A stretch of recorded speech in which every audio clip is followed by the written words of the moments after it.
नमस्कार साथियों, गौरव ज्ञान धारा की अन्य शाखा ओपीडी अर्थात ऑब्जेक्टिव पर्सन धारा के इस ऑनलाइन प्लेटफॉर्म पर आपका हार्दिक स्वागत है। जैसा कि अंतिम कक्षा में हमने इस प्लेटफॉर्म के माध्यम से जो आपके भर्ती परीक्षाओं के पैटर्न पाठ्यक्रम जिसमें राजस्थान एसआई हो चाहे हाईकोर्ट हो उसके अकॉर्डिंग यहाँ पर मैंने आपको लिंग जो है संबंधित जो पाठ्यक्रम का ये बिंदु था उस बिंदु के समक्ष हमने बातें की, जिसके अकॉर्डिंग इस बिंदु को समझने का प्रयास किया।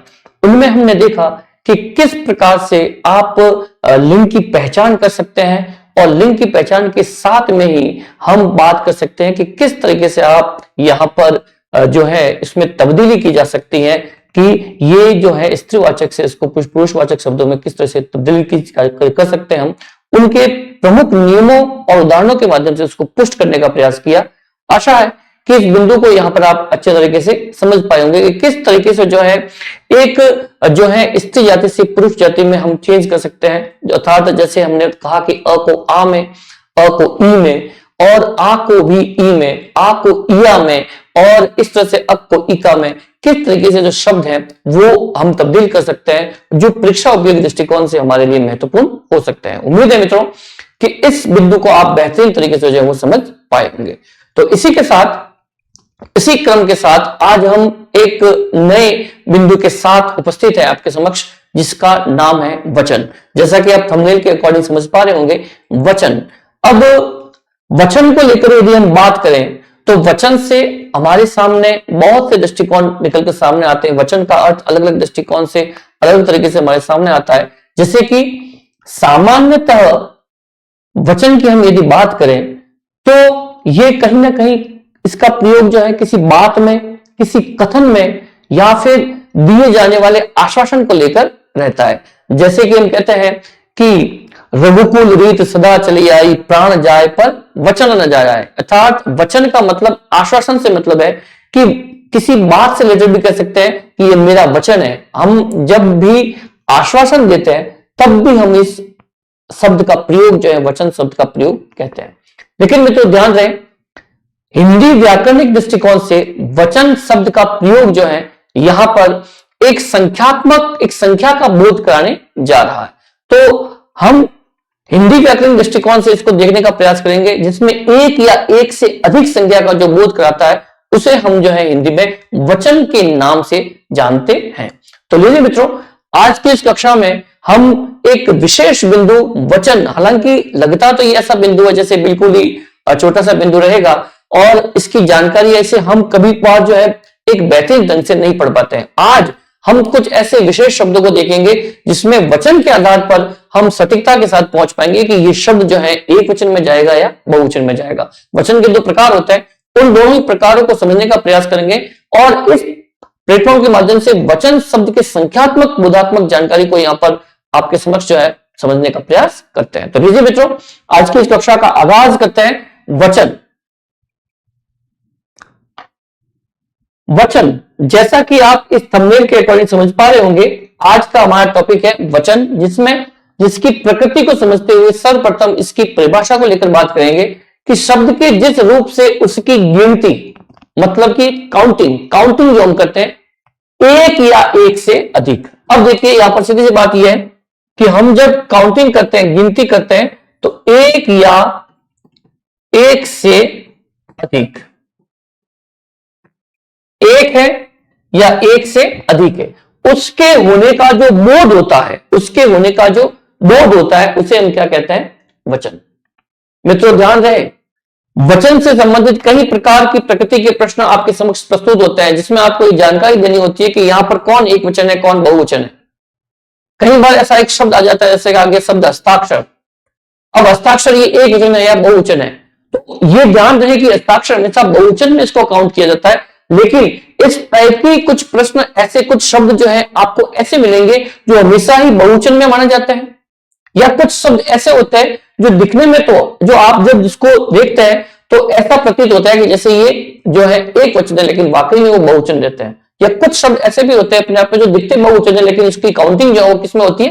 एक वचन में होती है। तो इस कक्षा के माध्यम से हम कृति की परीक्षा के दृष्टिकोण से यहां पर उन शब्दों को देखने का प्रयास करेंगे कि वाकई कौन सा शब्द एक वचन में काउंट होता है और कौन सा शब्द जो है बहुवचन में ही उसकी गणना की जाती है। तो इस प्रकार के कुछ विशेष बातों को इस कक्षा के माध्यम से हम पहचान कर पाएंगे कि वाकई में इस वचन का खेल जो है, इस वचन नामक बिंदु का खेल जो है वो किस प्रकार से, इसकी प्रकृति क्या है और किस प्रकार की प्रति परीक्षाओं में प्रश्न पूछे जा सकते हैं। तो लीजिए मित्रों, देखते हैं हम आगे कि शब्द के जिस रूप से उसकी गिनती एक या एक से अधिक होने का बोध होता है उसे वचन कहा जाता है। क्या कहते हैं? वचन।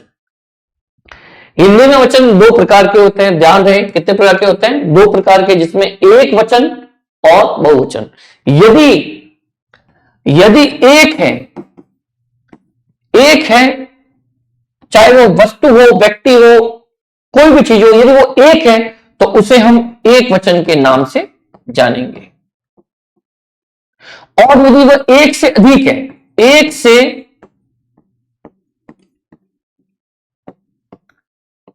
अधिक है तो उसे हम बहुवचन, तो उसे हम क्या कहेंगे? बहुवचन कहेंगे। जैसे ही वो एक से अधिक हो जाएगा उसे हम बहुवचन कहेंगे। सिर्फ एक है तो एक वचन, एक से यदि अधिक है तो वो बहुवचन। इस कंसेप्ट को यहां पर समझना है। अब देखिए, हिंदी में वचन के दो प्रकार, एक वचन और बहुवचन। किस तरीके से? एक है तो एक वचन, एक से अधिक है, दो होते ही वो बहुवचन में तब्दील हो जाएगा। अब देखिए, फर्स्ट, एक व्यक्ति या एक वस्तु का बोध कराने वाले विकारी शब्द, विकार जिसमें परिवर्तन सिद्ध हो, एक वचन माने जाते हैं। विकार मतलब परिवर्तन, जैसा कि हम समझ चुके हैं पहले की कक्षाओं में हमने विकारी और विकारी शब्दों को भी इस प्लेटफॉर्म के माध्यम से देखने का प्रयास किया है। विकारी मीन्स या विकार का मतलब जो है वो क्या होता है मित्रों? ध्यान रहे कि विकार का मतलब जो होता है वो परिवर्तन होता है, जैसा मैं पहले की कक्षाओं में बता चुका हूं। विकार मीन्स परिवर्तन। एक व्यक्ति या एक वस्तु का बोध कराने वाले विकारी शब्द एक वचन माने जाते हैं। जैसे गाय, अब गाय एक प्रतीत हो रही है, घोड़ा, चील, बेटी, तारा, नदी, ये शब्द जो है वो एक वचन प्रतीत हो रहे हैं, अर्थात यहां पर ये एक वचन के द्योतक है, इसे हम एक वचन कहेंगे। एक वचन की परिभाषा। नेक्स्ट है, दो या दो से अधिक जीवधारी या वस्तुओं का बोध कराने वाले, कोई जीवधारी हो या किसी वस्तुओं का बोध कराने वाले हो जिसमें एक या एक से अधिक वस्तुओं का बोध हो, चाहे वो जीवधारी हो चाहे वस्तुएं हो, कराने वाले शब्द बहुवचन माने जाते हैं। मैंने आपको क्या कहा कि एक है तो एक वचन, एक से जैसे ही दो हुआ या उससे अधिक हुए तो सीधा बहुवचन में जो उसकी गणना की जाएगी। वो काउंटिंग किसमें होगी? बहुवचन में होगी। जैसे गाय, यहां पर देखिए बहुवचन, गाय, अनुस्वार लग रहा है और इस तरीके से इस शब्द की जानकारी में ऐसा प्रतीत हो रहा है कि एक नहीं है, एक से अधिक है। अब दो है या दो बड़े हजार है, ठीक है ना? जैसे दो है या फिर हजार है, वो सीधे जो है बहुवचन में तब्दील हो जाएंगे। घोड़ा नहीं है, घोड़े, चीले, बेटियां, तारे, नदियां, ये सारे ही शब्द जो है यहां पर एक से अधिक का बोध करवा रहे हैं, अर्थात यहां पर बहुवचन मान्य रहेगा। तो इस तरह से मित्रों इस कक्षा में हमने देखा, यहां पर देख रहे हैं हम कि वचन की प्रकृति और वचन के प्रकार, किस तरीके से इन प्रकारों की काउंटिंग होती है, संख्या का बोध होता है, उसकी प्रकृति को देखने का प्रयास किया। इसको देख लें, फिर आगे चलते हैं।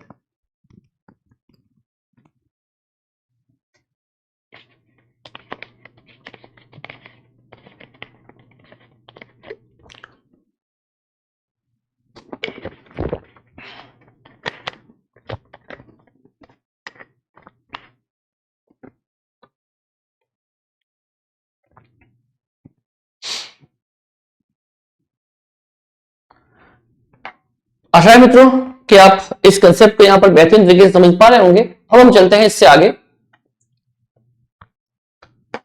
अब देखिए कहा, अब यहां पर मैं आपको एक चीज क्लियर करने का प्रयास कर रहा हूं कि कुछ इसमें, जैसा कि मैंने पहले भी कहा है कि वचन के इस बिंदु में एक चीज होती है कि कुछ शब्द अपने आप में ऐसे रहते हैं जो सदैव एक वचन में ही प्रयुक्त होते हैं।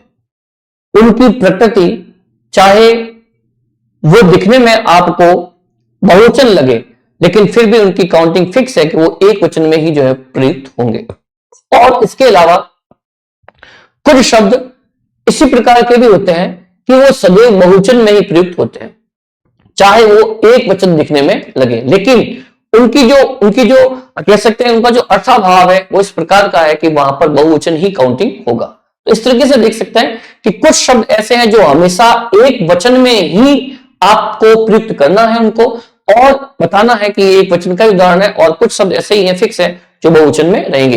परीक्षा दृष्टिकोण से, जो प्रतियोगी परीक्षाओं के दृष्टिकोण से ये सवाल जो है बड़ी मजबूती के साथ आपके समक्ष प्रस्तुत हो सकता है। आपको बार बार अभ्यास करना होगा, इन शब्दों को बार बार पढ़ना होगा, तब जाकर ही वहां पर आप सटीक आंसर तक पहुंच पाएंगे। अन्यथा अगर थोड़े से भी आपको शंका रहती है, आप थोड़े से भी संदेह से भरे हो और वहां पर आप ये निश्चित नहीं कर पाते हो कि एक वचन है या बहुवचन है, अगर हल्की सी भी आपको शंका, वहां पर संदेह आपके मन में हो जाता है, तो आपका उत्तर गलत हो जाएगा। इसलिए ध्यान रखें, कुछ शब्द आपको बता रहा हूं जो वाकई में आपको एक वचन और बहुवचन की पहचान करने में या उसके सटीक उत्तर तक पहुंचने में आपकी मदद करेंगे। तो लीजिए, हिंदी में निम्नलिखित शब्द सदैव एक वचन में ही प्रयुक्त होते हैं, जैसे कि सोना। अब सोना चाहे 10 ग्राम है, चाहे 100 ग्राम है, चाहे कितने ग्राम है, चाहे किलो में है, चाहे किलोग्राम में आप काउंट कर रहे हैं, आपके पास है, 1 ग्राम भी सोना सोना होगा और 100 ग्राम सोना होगा वो भी सोना होगा। उसकी जो काउंटिंग होगी, उसकी जो गणना होगी, वो हमेशा किसमें होगी? एक वचन में होगी। किसकी? सोने की। फिर चांदी, चांदी चाहे आपके पास में थोड़ी सी है, चाहे अधिक है, चाहे और अधिक है, अत्यधिक है, वो भी हमेशा किसमें काउंटिंग होगी? एक वचन में। ठीक है। फिर लोहा, उसी भांति लोहा भी है, पानी, दूध, घी, आकाश, सत्य, झूठ, मिठास, तेल, वर्षा और जल। ये शब्द अपने आप में एक विलक्षण प्रतिभा लिए हुए हैं कि इसमें चाहे कम हो, ज्यादा हो, अत्यधिक हो, कोई मतलब नहीं है। ये शब्द हमेशा ही एक वचन में ही प्रयुक्त होते हैं। इस बात की विशेष जानकारी आपको रखनी है। चाहे सोना हो, चांदी हो, घी हो, पानी हो, यहां पर आकाश हो, सत्य हो, झूठ हो, या मिठास हो, तेल हो, वर्षा हो, जल हो, ये शब्द हमेशा से एक वचन में ही प्रयुक्त होते हैं। एक वचन में ही इनको प्रयुक्त किया जाता है। इस बात की जानकारी आपको होनी चाहिए। ये शब्द ध्यान रखें मित्रों, ये शब्द जहां पर भी आपको प्रतीत होंगे, आपको सीधा इसको एक वचन में काउंट करना है। इसकी गणना आप एक वचन में ही करें। सोना, चांदी, लोहा, पानी, दूध, घी, मिठास, तेल, वर्षा, जल। ठीक है ना। तो ये जो है आपके हमेशा एक वचन में ही प्रयुक्त होंगे। इन बातों का विशेष ध्यान रखें। ठीक है ना। ये हमेशा प्रतियोगी परीक्षाओं में पूछे गए प्रश्न है, और इसमें से रिलेटेड कई बार आपको प्रश्न देखा, आप पूर्व की प्रतियोगी परीक्षाओं में देखें, इन्हीं में से कोई ना कोई शब्द आपकी प्रतियोगी परीक्षाओं में पूछा गया होगा। हिंदी में निम्नलिखित शब्द सदा बहुवचन में प्रयुक्त होते हैं, और कुछ शब्द जो है हिंदी में, ये जो है वो निम्नलिखित शब्द जो हमेशा बहुवचन में ही प्रयुक्त होते हैं, जैसे कि दर्शन। दर्शन, अब दर्शन चाहे वो 1 कर रहा है, 2 कर रहा है, 4 कर रहा है, कोई भी, अगर दर्शन का शब्द यदि प्रतीत हो गया वहां पर, तो वो सीधा ही बहुवचन में जाएगा। उसी प्रकार से भाग्य, बाल, बाल एक है, अनेक है, कुछ भी हो, बाल को हमेशा काउंट करना है किसमें? बहुवचन में। लोग, अब एक लोग या 2 लोग, लोग में कहीं ना कहीं भावना बहुवचन की निकल के आ रही है। ठीक है ना। ठीक है, तो यहां पर काउंटिंग इसकी हमेशा बहुवचन में होगी। फिर हस्ताक्षर, जैसे कि मैंने आपको कहा था, हस्ताक्षर, हस्ताक्षर, हस्ताक्षर हमेशा बहुवचन में होंगे। समाचार, बाल, लोग, दर्शन, ये कुछ ऐसे शब्द हैं जो हमेशा ही बहुवचन में प्रतीत होते हैं, बहुवचन में जो है वो काउंट होते हैं। ये वो शब्द अपने आप में है। तो ये कुछ शब्द हैं ऐसे जो प्रतियोगी परीक्षाओं के दृष्टिकोण से बहुत ही महत्वपूर्ण है। इस बात की आपको जानकारी रखनी है कि कौन से शब्द एक वचन में हमेशा प्रतीत होते हैं और कौन से शब्द जो है वो बहुवचन में प्रतीत होते हैं। इन्हीं में से आपका प्रश्न यदि वचन से संबंधित यदि कोई प्रश्न बनता है, क्लिष्ट बनता है, तो यहां से ही वो निकलेगा। खास तौर से चाहे उसका हो सकता है कि इनमें से कुछ और शब्द आपको अलग मिले, लेकिन ये शब्द भी आपके ऑप्शन में अवेलेबल होंगे, ध्यान रखना। इसलिए अगर आपको इन शब्दों की जानकारी है, 4 ऑप्शन होते हैं, उसमें से यदि आप 2 भी निकाल लेते हैं तो आप उत्तर के बहुत ही समीप पहुंच जाते हैं, बहुत ही निकट पहुंच जाते हैं मित्रों। इसलिए इन शब्दों को याद करना बेहद जरूरी है अगर आप वचन नामक इस बिंदु को क्लियर करना चाहते हैं। कई बार वचन से संबंधित 1 या 2 क्वेश्चन बनते ही बनते हैं प्रतियोगी परीक्षा में, यदि आपके पाठ्यक्रम में ये बिंदु अगर शामिल है। ध्यान रहे, ये एक वचन और बहुवचन। ओके, अब चलता है नेक्स्ट, एक वचन शब्दों को बहुवचन में बदलने के कुछ एक नियम है। अब कुछ नियम है जिसके आधार पर हम एक वचन से बहुवचन में तब्दीली कर सकते हैं कि किस प्रकार का कुछ नियम है। यहाँ पर कुछ 5-7 नियम है, इसके आधार पर आप एक वचन से बहुवचन में इसको तब्दील कर सकते हैं। तो देखते हैं कुछ नियम इस पर, देखते हैं। पहला नियम इसका कि शब्दांत, मतलब कि शब्द के अंत में आ को ए में बदलने से, आ को क्या करेंगे हम, ए में बदल देंगे। तो जैसे कि कमरा, कमरा का आ है तो ए में बदल दिया, कमरे बन गया, एक वचन का बहुवचन बन गया। गोला का गोले, आ को ए में तब्दील करें, गोला एक वचन, गोले दो वचन। बड़ा का बड़े, समोसा का समोसे, ठीक है। फिर ये हो गया आ को ए में बदलने का नियम, ये पहला नियम है जिसके आधार पर हम एक वचन से बहुवचन में तब्दीली कर सकते हैं। फिर शब्दांत अ को ए में बदलने से, जैसे कि गाय है तो गाय के गाय, नहर के नहरे, दाल दाले, राह का राह। इस तरीके से हम यहां पर इन दो नियमों के अनुसार, इन दो नियमों के क्रमबद्ध अध्ययन से यहां पर देख सकते हैं कि किस प्रकार से आप एक वचन से बहुवचन में जो है तब्दीली कर सकते हैं। यहां पर बताया जैसे कि मैंने कि आ को ए में बदलने से और अ को ए में बदलने से। देख लें इसे, फिर आगे चलते हैं।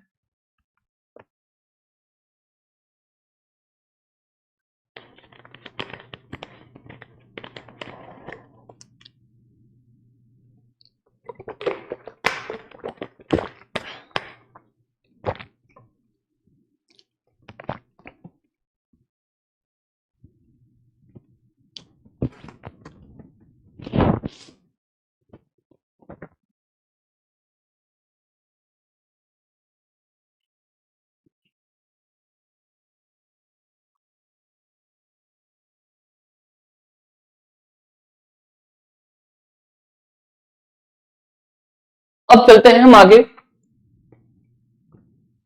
जैसे कि दो नियम यहां पर हम पढ़ चुके हैं, किस तरीके से हमने यहां पर अ को ए में बदला और नियम बताया। अब बात करें नियम नंबर 3 की, जिसमें आ के साथ ए को जोड़ने से, वहां पर हमने अ के साथ ए को जोड़ा था, यहां पर हम बात कर रहे हैं आ के साथ ए जोड़ने से, ठीक है ना।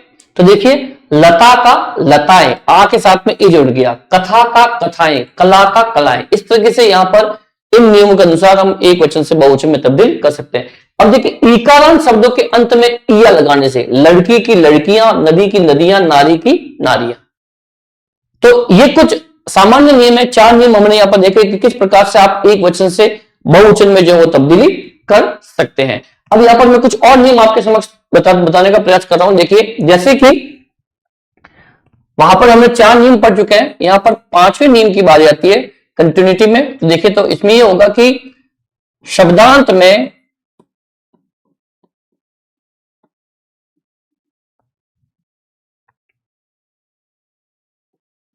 या की जगह या में परिवर्तन करने पर, परिवर्तन करने पर, अब जैसे कि देखो, या को या में तब्दील करना, ठीक है ना। जैसे कि एक उदाहरण है यहां पर,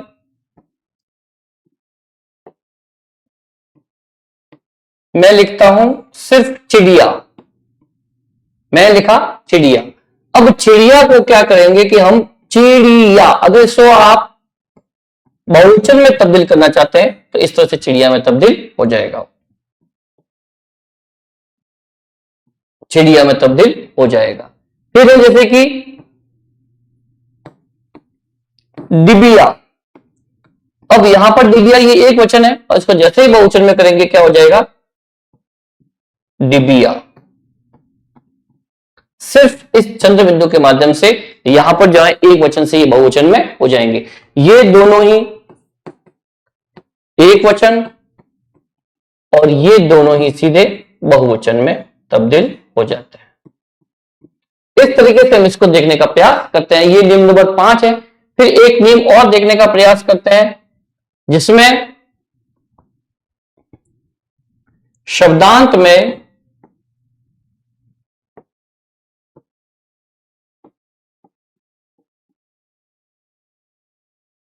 शब्दांत में उ या ऊ को ए में बदलने पर,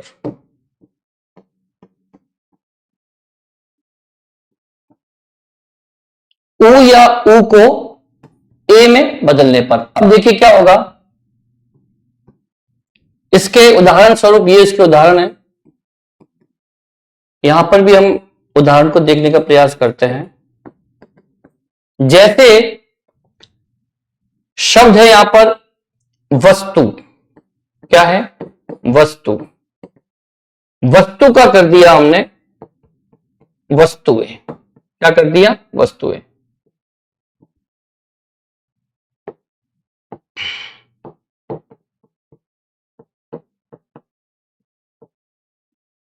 ये हो गया बहुवचन।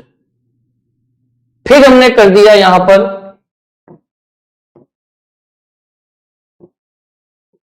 धातु, धातु का कर दिया धातुएं। फिर हमने जैसे ऋतु का कर दिया हमने ऋतुएं।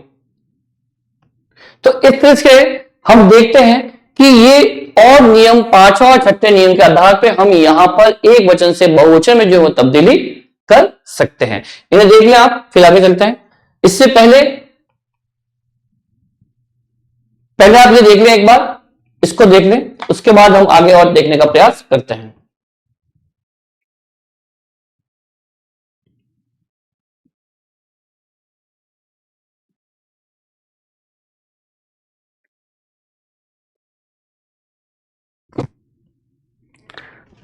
आप इस कंसेप्ट को यहां पर समझ पा रहे होंगे कि मैंने आपको नियम बताए 4 और 4 के अलावा 2 नियम और बता दिए। सिर्फ मैं नियम बता रहा हूं, उसके बाद ये जो कुछ शब्द ऐसे होते हैं जो सदैव बहुवचन में होते हैं, इसको हम देखते हैं, इसको भी देख लेते हैं एक बार, उसके बाद उन नियमों को भी देखने का प्रयास और करते हैं। जैसे देखिए कुछ शब्द ऐसे भी है जो सदैव बहुवचन में ही प्रयुक्त किए जाते हैं, जो हमेशा बहुवचन में ही प्रयुक्त होते हैं, जैसे कि दर्शन, हस्ताक्षर, प्राण, आंसू, रोंगटे, नेत्र। अब मैंने आपको यहां पर कुछ एक वचन और बहुवचन के पहले भी उदाहरण बता चुका हूं, कुछ और है ये, जैसे कि दर्शन, हस्ताक्षर तो है ही है, हमने इससे पहले भी इनको देखा था। फिर प्राण शब्द जो है ये भी अपने आप में बहुवचन में ही होगा। फिर आंसू ये भी रहेगा इसमें, और रोंगटे ये भी हमेशा बहुवचन में ही प्रतीत होते हैं, और नेत्र ये भी दोनों हमेशा बहुवचन में प्रतीत होते हैं। ध्यान रखना, नेत्र शब्द हमेशा बहुवचन में प्रतीत होगा, ठीक है। इसके आधार पर एक और कंसेप्ट कि भारतीय संस्कृति सदा आदर और सम्मान देती रही है। हमारा जो कल्चर है उसमें हम आदर और सम्मान हमेशा ही समाहित है, मतलब कि आत्मसात करते हैं कि हमारा संस्कृति ऐसी है कि जैसे कि हमसे कोई बड़ा है, हमसे कोई बड़ा पद पर है, प्रतिष्ठा पर है, तो हम उन्हें हमेशा आदर और सम्मान की दृष्टि से ही देखते हैं, और हमारी संस्कृति में ये आत्मसात है कि हम अगले वाले को इस कंडीशन में, इस स्थिति में हमेशा सम्मान देते हैं, ठीक है। तो अतः कुछ व्यक्ति श्रद्धेय होते हैं, मतलब कि सम्मानजनक होते हैं हमारे लिए, और हम हमेशा उनके सम्मान के साथ संबोधित किया जाता है। तब एक वचन शब्दों के स्थान पर होता एक वचन है, लेकिन सम्मान के कारण, श्रद्धेय के कारण हम उन्हें बहुवचन में जो है वो सम्मान देने का प्रयास करते हैं। जैसे कि उदाहरण के तौर पर शब्दों के स्थान पर प्रयोग आदर्श किया जाता है, शब्दों के स्थान पर बहुवचन शब्दों का आदर्श स्वरूप किया जाता है। जैसे कि मुझे स्वर्ण पदक मिला तो मेरे पिता अत्यधिक प्रसन्न हुए। प्रसन्न हुए मतलब कि आदर भाव के लिए भी है, कहीं ना कहीं। अब मेरे पिता प्रसन्न हुआ, हम ऐसे नहीं कहेंगे, हम क्या कहेंगे, मेरे पिता प्रसन्न हुए, मुझे जब स्वर्ण पदक मिला तो मेरे पिता अत्यधिक प्रसन्न हुए। तो ये यहां पर एक आदर भाव के दृष्टिकोण से भी हमारे कल्चर का जो एक प्रभाव है कि हम सदैव कोई श्रद्धेय होता है, हमारे से बड़ा है या हमारा सम्मान है, तो हम उसे हमेशा एक सम्मान पूर्वक जो है बहुवचन में ही इसको जो है बताने का प्रयास करते हैं, उन्हें संबोधित करने का प्रयास करते हैं। अतः वहां पर हमेशा बहुवचन प्रयोग होगा, चाहे वो एक वचन शब्द हो। फिर एक और एग्जाम्पल, मेरे नाना जी सरल स्वभाव के हैं। अब ऐसा नहीं कहेंगे मेरा नाना सरल स्वभाव का है, तो वहां पर हमेशा लगता है कि हम शायद उनका अपमान कर रहे हैं। ये हमारा कल्चर है, ये भारतीय संस्कृति की एक बेमिसाल निशानी है कि हम हमेशा हमसे बड़े हैं या हमारा कोई सदय है, हमारा कोई सम्मानजनक, हमारा कोई आदर्श है, तो उसे हमेशा हम बहुवचन में जो है वो संबोधित करते हैं ताकि इनको पर्याप्त सम्मान मिल पाए। ठीक है, तो इस चीज को देखा हमने कि मेरे नानाजी सरल स्वभाव के हैं, तो ये एक भी दृष्टिकोण बनता है यहाँ पर एक वचन और बहुवचन में लिखने का। ठीक है, तो देखने से एक बार पुनः मैंने ये यहाँ पर इस स्लाइड में इन शब्दों को, इस कंसेप्ट को यहाँ पर एक्सप्लेन नहीं किया था, देख लें फिर हम आगे चलते हैं।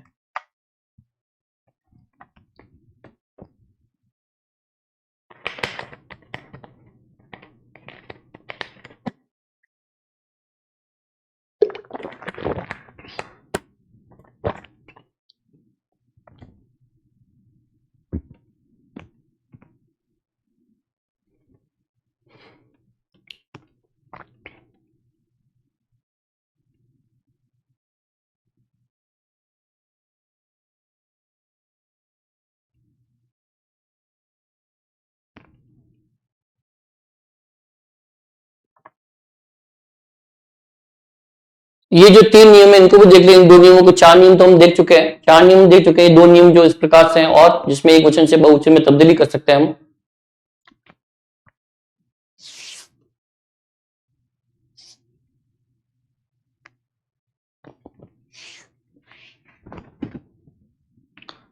अब हम चलते हैं इससे आगे एक और नियम की ओर।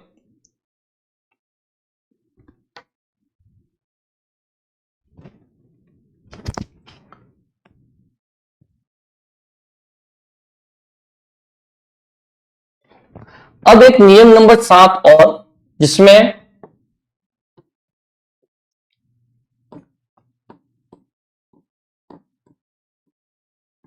शब्द के साथ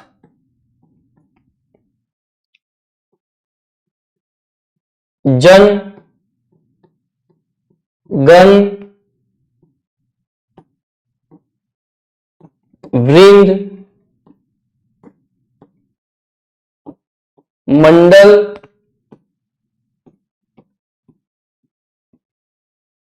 परिषद, शब्द के साथ जन, गण, वृंद, मंडल, परिषद आदि जोड़कर भी हम बहुवचन का निर्माण कर सकते हैं। जैसे कि कुछ शब्द देख लेते हैं, जैसे कि यहां पर शब्द है, उदाहरण है यहां पर भक्त, तो भक्त का हो जाएगा भक्तजन। इस तरीके से यहां पर हम कुछ शब्दों को जो है बड़ा कर सकते हैं। फिर है जैसे कि शिक्षक, तो शिक्षक, वृंद। फिर है जैसे कि यहां पर जिला, तो जिला परिषद।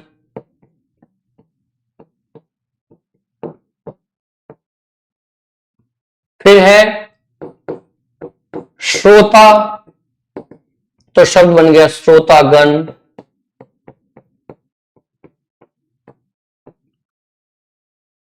इस तरह से ये देखते हैं हम कि श्रोतागण हो गया, भक्तजन हो गया, शिक्षक वृंद हो गया, जिला मंडल हो गया। ठीक है, फिर है महिला, तो महिला के आगे लगा दिया महिला मंडल। इस तरीके से महिला मंडल, या शब्द हो गया मंत्री, तो मंत्री से बना दिया मंत्री मंडल। इस तरीके से हम शब्दों में जुड़कर एक वचन से जो है वो बहुवचन में तब्दीली यहां पर कर सकते हैं। एक वचन से बहुवचन में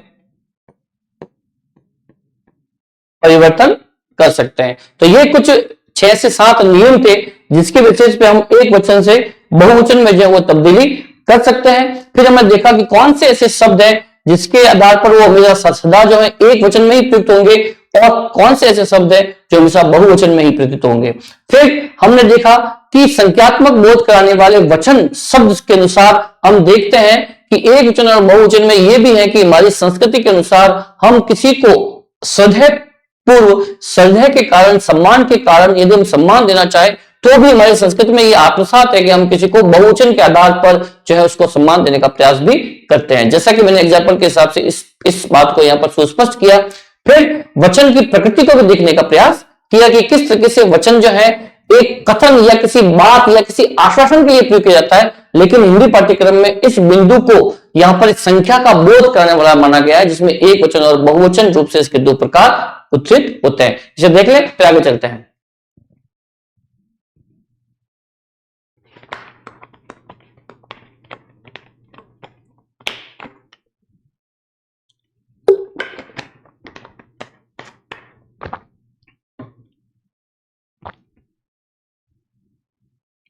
तो इस तरह से मित्रों हमने देखा कि वचन शब्द किस प्रकार से जो वो कार्य करता है।